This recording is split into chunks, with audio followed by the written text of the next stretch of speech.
Dorothy Dandridge was one of the most influential and most famous and well-known movie stars of our century. She's an icon. She is the Black Marilyn Monroe, so I felt it would be very appropriate to include her in this Black History series. And I wanted to give a special thank you to Frends Beauty for hooking me up with this wig, honey, because I wanted to look as close to Dorothy as possible. So thank you so much, Frends Beauty, again, for making this all possible. For those of you guys that aren't familiar with Frends Beauty, they are a makeup retailer. They sell brands of, God, you name it, Black Opal Makeup Forever, viseart, Ben Nye. They've got everything. I'm going to put their information down below in the description box. And those of you guys that are in this industry, like myself, makeup artists and students, hair, as well as hairstylists, I'm going to show some information on how you can save up to 40% on makeup. I like that number. That's a good number. So I hope you guys enjoy this rendition of my Dorothy Dandridge look a la Carmen Jones. If you want to see how I achieve this look, let's get started. I'm going to begin this tutorial by doing some highlighting underneath the skin. I'm going to be using my Viseart Paris palette. I took one of these bronzy colors from the palette and I applied this the same way I would a cheekbone highlighter. I'm going to be doing the highlighting first simply because I kind of wanted a more softer appearance. So on top of that, I'm going to start applying my foundation. I'm using the Makeup Forever HD foundation.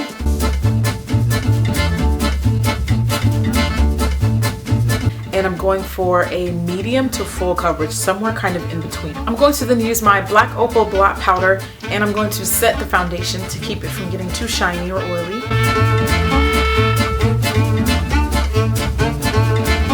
Now I'm going to use my Black Opal Stick Concealer, which is amazing. And I like the fact that it's literally like on a stick. I can just plop that on underneath my eyes, plop that on the center of my face, and plop it along on it, just anywhere on the face. It's just so portable and convenient. Then I did some contour trickery, and instead of actually applying the contour, I'm going to be applying the concealer underneath where I would contour to make it look like I contoured when I actually did not. Once the concealer has been applied, I'm going to use a damp beauty blender sponge and blend it out.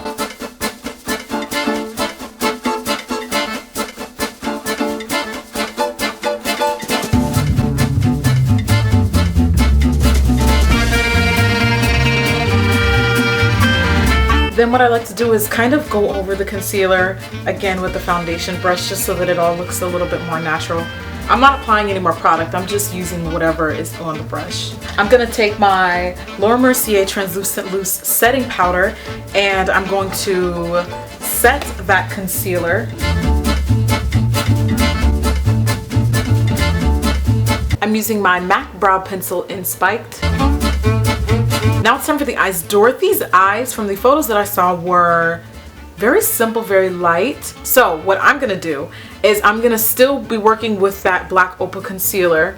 And this tutorial is definitely going to be for my simple and natural gals because this is going to be very minimalistic.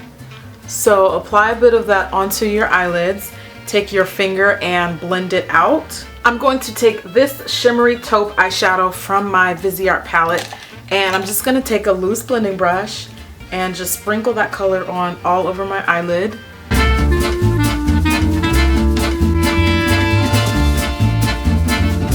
Then I'm going to take a bit of this dark brown shadow, just a teensy bit, and just trace the outer corner creases of my eyes just for a little added dimension. Just a teensy bit because again this is soft and it's very natural. I'm going to use a black kohl liner and very, very softly and faintly I'm going to line the top lash line of my eyes, but we definitely want to give the lashes something to hold on to that we're going to be applying later. Next, add mascara. I'm going to be using my Lancome Definitions. It's actually not one of my favorite mascaras from Lancome, but it'll do for now.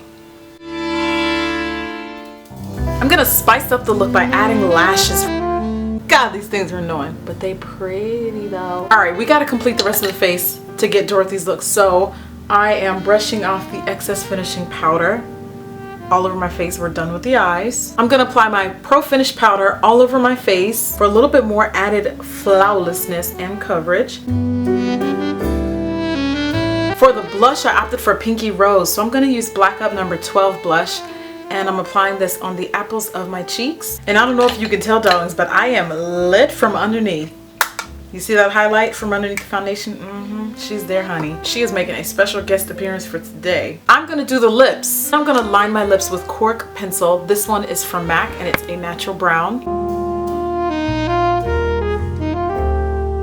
Then I'm gonna use my finger to blend it out. So Dorothy's lips, in all the pictures that I see of her, she wears red, but it's almost like a glossy, transparent red. So very lightly. These Liptars are already very, very pigmented as is, but I want it to look kind of stained. So I used barely, just like barely a drop, if that. Like I put a drop on my finger and then I smudged it off. And then I am slightly staining my lips. Almost as if she had a red lip on and then it wiped off at the end of the day, and this is what we had left. And then I'm going to use a gloss. This one is from Aboni Cosmetics and it's called Rockstar. It's kind of like a tangerine blood orange.